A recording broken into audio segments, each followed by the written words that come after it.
It's Friday the 23rd of October and time for another update from James. The big news this week, James, we've had the funding through and there seems to have been quite a different reaction across the country to it. What's the Southport perception of it? How do we feel? We're happy with it. I think we spoke exactly a month ago today and we predicted somewhere between £60,000 to £90,000 losses over 3 months period up until December. So that £30,000 per calendar month covers that, and it's exactly what we needed. We also needed the support of the fans on top of that, and I'm pleased to say that to date we've only had 16 refunds on season tickets. People need the refunds. We're all living in different economic times. Some people have lost their jobs, some people are struggling, so I certainly don't hold any grudge to any fan who's came in and asked for a refund, but absolutely delighted. Sort of can't stress how happy we are with those fans who didn't ask for it and continue to support the club. Yeah. Do you think, you've obviously seen the reactions from clubs, do you think that some of them are fair, given, do you think it's equally proportioned across the clubs? Absolutely not. I think in a pandemic, Rob, everybody should suffer. Nobody should be happy, and I'm pretty sure when that letter dropped in yesterday, some clubs were dancing in their boardrooms of how much they were getting. We were told it was for the loss of fans, and I think we have to take into consideration that that was under our new socially distanced capacities. So when you've got clubs arguing that they should have been getting a lot more, I think that they're basing that on what they used to get a year ago in terms of attendances and not now. But when we look at the numbers that people are moaning about, there's a massive disparity. You've got Boreham Wood who are getting £113 per fan, down to York who are getting 13. I don't care what league you play in, you create a budget based on how much you can afford and what the lost revenue was, and that's what we were asked to do, was to put forward the lost revenue.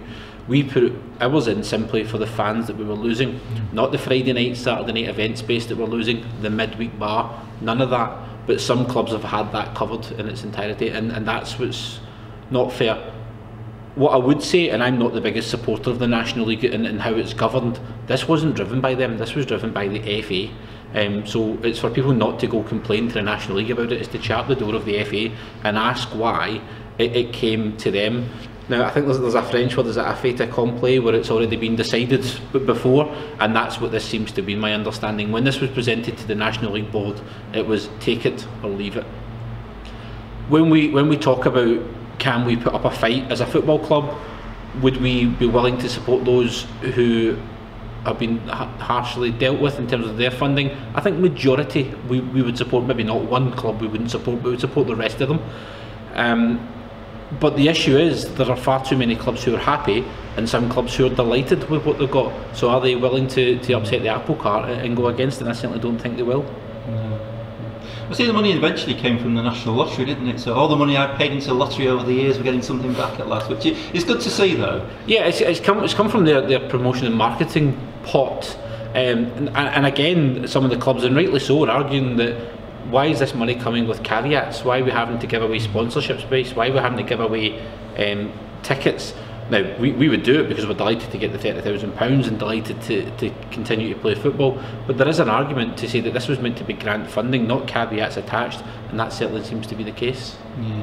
I think the one thing we've seen in the first few games, it's great to get the football on, but we do miss the fans, don't we? And the sooner we can get them back, the better. Oh yeah, I mean, we miss them, the Jack Car lads, the main stand mourners, I would absolutely love to have them back all day long. From a financial point of view, it's great to know that you have X amount coming into your bank every single month and you can plan for that, but that certainly doesn't replace an atmosphere that we are sadly lacking here. Yeah. Seeing ticket refunds then, you said we've only had 16 requests, and that is good, isn't it? Because people are suffering in some cases, so that is pretty good out the hundreds literally we have got. Yeah, it's fantastic. Obviously memberships, some of those people were technically not entitled to a refund, but none of them came and asked, and the season ticket holders, only 16 did. And it's testament to the sort of support that we are receiving now as a football club.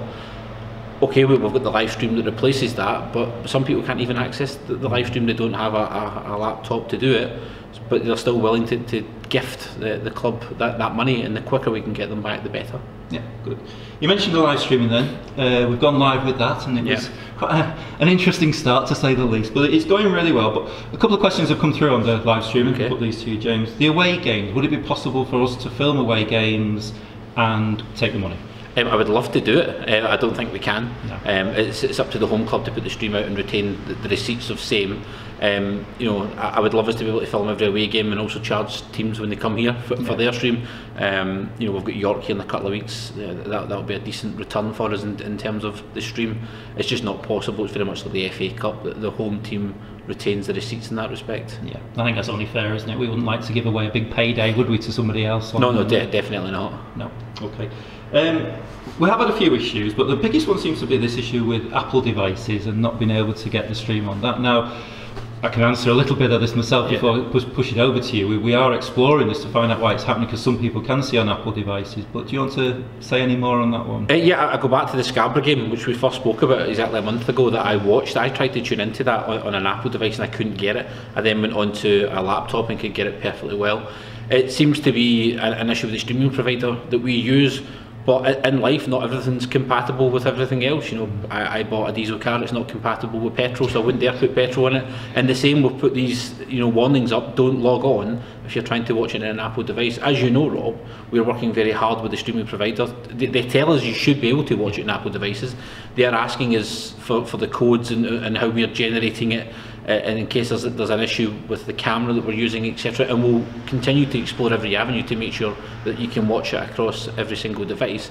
But please don't, as it stands, watch it on an iPad or an iPhone. Seems to be a Mac is okay, but iPhone and iPads just aren't working with it. So please don't do it until such times we tell you that we've managed to resolve it. I think we're all very pleased. I know I personally am, and the work both of us put in really to get it up and running in such a short period of time. We're quite thrilled, really, aren't we, to see it going on, particularly the last game, which went fairly smoothly as well. Yeah, I don't think we had any issues. You know, we were almost chasing our tails from the offset. Again, a month ago, we got the news that fans weren't coming in, and we had to very quickly get a streaming service out there. I think when we announced it, there was volunteers that were looking after it. Probably people thought it was going to be a GVC handycam from Curry's that we were going to put it in. We went way above that. You know, we've got very good commentators now. Also, you know, we're continuing to invest money into it. I'd like to thank Mike Rees for donating some money for the headsets, which will be in operation for the Boston game. That should hopefully cut out some of the background noise that some people are complaining about, and some of the swearing that goes on. Just to let you know, I stand on the touchline every single game. That swearing happens every single Saturday. That's just not a new thing that's come in this season. It's just you sometimes can't hear it. But you know, the quality of the stream that we have is fantastic. We've now caught up in terms of getting the passwords out. Some people are having issues with them. If you have a 1 or an I in your password, make sure they look the same. If they don't look the same, then they're definitely not a number 1 and a letter I, and that's where we're suffering some problems. I think back to a couple of weeks ago, we're receiving 40-50 phone calls during the game. Going back to the Chorley game, I think I received 3 phone calls pre-match, and that was simply the 1 and the I problem, people not understanding the difference. Brilliant. Well, it's certainly been well received, and I know certainly the exiles are appreciating it. To the point that the next question, which I think I know the answer to, but some people have said, if we're allowed fans back in, could the streaming continue for people like disabled fans who can't make it to games or exiles? Difficult to... We can't, in terms of fans who can't make it to the game who live within the UK, as soon as Article 48 is reinstated, we can't show it within the United Kingdom.